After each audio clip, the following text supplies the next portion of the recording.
আমরা মরতে রাজি আছি। আমার ছেলে 4 আগস্ট মিরপুর 10-এ এই স্বৈরাচারের গুলিতে নিহত হয়।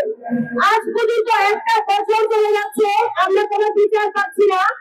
আমাদের আসামিদেরকে ধরার পরেও তাদেরকে ছেড়ে দিচ্ছে।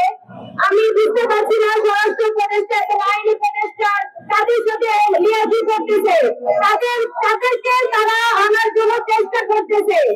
আমরা কিন্তু তা মেনে নিব না।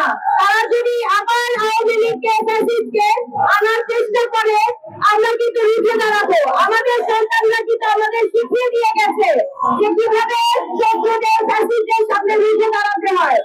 আমাদের জীবন চলে গেল, আমরা রুখে দাঁড়াবো। স্বরাষ্ট্র উপদেষ্টা এবং আইন উপদেষ্টা আপনাদেরকে আমরা হুঁশিয়ার জানাচ্ছি, আপনারা আমাদেরকে রাস্তায় নামাবেন না, আপনারা আমাদের রক্ত গরম করবেন না। আমরা কিন্তু এখনো বেঁচে আছি আমাদের সন্তানদের হত্যার বিচারের জন্য।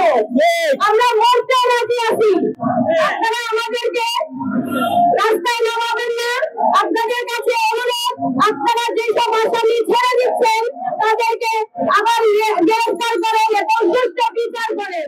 আপনার স্বপ্নগুলো আকাশ ছুবে প্রবাসীর হেলিকপ্টারের মাধ্যমে। বিয়ে, জন্মদিন অথবা যে কোনো বিশেষ প্রয়োজনে হেলিকপ্টার ভাড়া করতে যোগাযোগ করুন স্ক্রিনে দেয়া নাম্বারে। প্রবাসীর হেলিকপ্টার, নিরাপদ ও সাশ্রয়ী বাহনের বিশ্বস্ত নাম।